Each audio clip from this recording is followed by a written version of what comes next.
To doctor மைட்லீஸ் music therapy channel. இன்றைய பதிவிலையும் தாட் அண்ட் லாங்குவேஜ் என்ற தலைப்பில் சில செய்திகளை நம்ம பகிர்ந்துக்கலாம். எண்ண ஓட்டங்கள் இது சில நேரத்தில் எப்படி யோசிக்கணும் அப்படின்றத காட்டிலும் நம்மளுடைய திறமை எப்படியெல்லாம் நம்ம யோசிக்கிறோம் அப்படின்ற அந்த பெர்ஸ்பெக்டிவில் பார்க்கும்போது சிந்தனை திறன் அதுன்றதை வளர்த்துக்க முடியும்.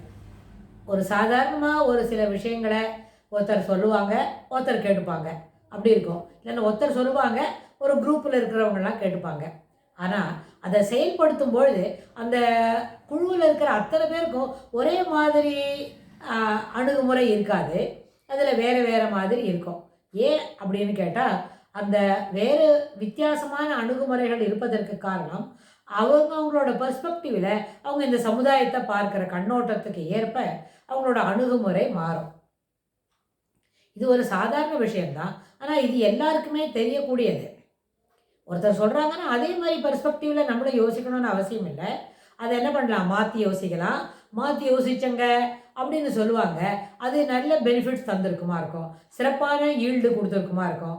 ஈல்டுன்ற சொன்னதில் ஒரு தயார் பண்ணுறவங்களா இருந்தாலும் வைங்க, அவங்களுக்கு நிறைய ப்ராடியூஸ் கிடச்சிருக்கும். இல்லை அவங்க ஒரு ப்ரிப்பரேஷன் பண்ணுறவங்க மேனுஃபேக்சரர் அப்படின்னு சொன்னால் அவங்களுக்கு அங்கே வித்தியாசமான ஒரு முடிவு கிடச்சிருக்கிறோம். இந்த அடிப்படையில் பார்க்கும்பொழுது தாட் அண்ட் லாங்குவேஜ் எண்ண ஓட்டங்கள் எத்தனை வேகமாக சிறப்பாக இருக்கும் அப்படின்னு சொன்னால், அந்த சிறப்பாக இருப்பதற்கு அடிப்படையில் ஒருத்தருக்கும் ஒரு எனர்ஜி தேவை, ஒரு வேகம், ஒரு உந்துதல், ஒரு ஊக்கம், ஒரு motivation to do the thing proper அப்படி இருக்கணும்.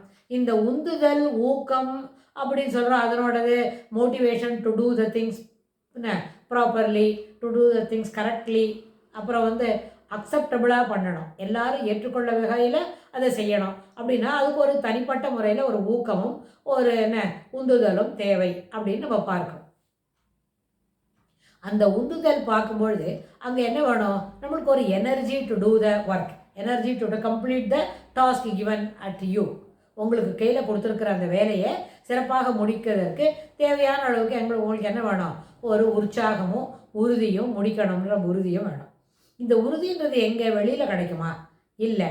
ஆனால் வெளியில் கிடைக்கிறது it cannot be purchased. Across the கவுண்டரில் வாங்கக்கூடிய ஒரு கமாடிட்டி இல்லை அந்த ஊக்கம்ன்றதும் உறுதி என்று சொல்லக்கூடிய வார்த்தையும். ஆனால் அது என்ன செய்யலாம், நம்மளை என்ன பண்ணலாம், முயற்சி செய்து இந்த வேலையை நம்ம சிறப்பாக செய்தால் நம்மளுக்கு என்ன கிடைக்கும், நல்லா பண்ணிட்டாங்களே, சிறப்பாக செய்திருக்கிறாங்களே அப்படின்னு இந்த குரூப் நல்லா பண்ணியிருக்குதுப்பா கொடுத்த வேலையை அப்படின்னு நம்மளை ப்ரைஸ் பண்ணுவாங்க, நம்மளை என்ன பண்ணுவாங்க, கொண்டாடுவாங்க. அப்படின்னா அந்த கொண்டாட்டம் கிடைக்க போகிறது அப்படின்ற அந்த எண்ண ஓட்டத்தில் கொடுக்கப்பட்ட செயலை செய்ய துவங்கினா அது தன்னடைவே என்ன பண்ணும், சிறப்பாக முடியும்.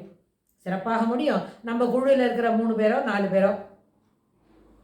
4 பேரும் சேர்ந்து அந்த வேலையை சிறப்பாக முடிக்கலாம். இது செயல்பாட்டு திறன் தான். ஆனால் இந்த செயல்பாட்டு திறனை உங்களோட எண்ண ஓட்டங்கள் எப்படி சீர்படுத்தும் அப்படின்னா, அதில் ஒரே ஒரு வரியில் சொல்ல முடியும்.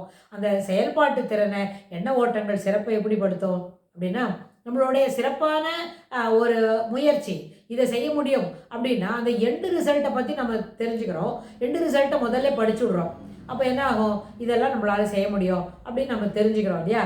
அந்த ஊக்கம் கொடுக்கக்கூடிய அந்த வார்த்தைகள், ஊக்கம் என்ன, அது சிறிதளவு கூட தொய்வடையாமல் அந்த வேலையை முடிக்கிற வரைக்கும் இருக்கணும். அப்படின்னா அந்த உறுதியும் ஊக்கமும் அவங்க சொல்லக்கூடிய வார்த்தை, அவங்க நம்மளை என்ன பண்ணுறாங்க, அவங்க நம்மளை ப்ரைஸ் பண்ணி சொல்கிறாங்க இல்லையா, அந்த வார்த்தையே நம்மளுக்கு அது போதுமானதாக இருக்கும். அதுவே போதுமான தேவையான அளவுக்கு ஊக்கத்தை கொடுத்து நம்மளோட வேலையை சிறப்பாக முடிக்க செய்யும். இதில் மாற்று கருத்து இல்லை. அதனால் எண்ண ஓட்டங்கள் எப்பொழுதும் என்ன பண்ணணும், சிறப்பாக இருக்கணும். அப்படின்னா அந்த சிறப்பாக இருக்கும் அப்படின்ற ஒரு தீர்மானத்தோடு ஒரு வேலையை துவங்கினா அடிப்படையில் சிந்தனை திறன் சிறப்பாகவும் செயல் மிக்கதாகவும் இருக்கிறது என்று பொருள் அப்படின்னு சொல்லி இந்த பதிவை நம்ம நிறைவு செய்யலாம். இதுக்கு தொடர்புடைய செய்தியை வரப்போகிற பகுதிகளில் பார்க்கலாம். தேங்க்ஸ் ஃபார் வாட்சிங்.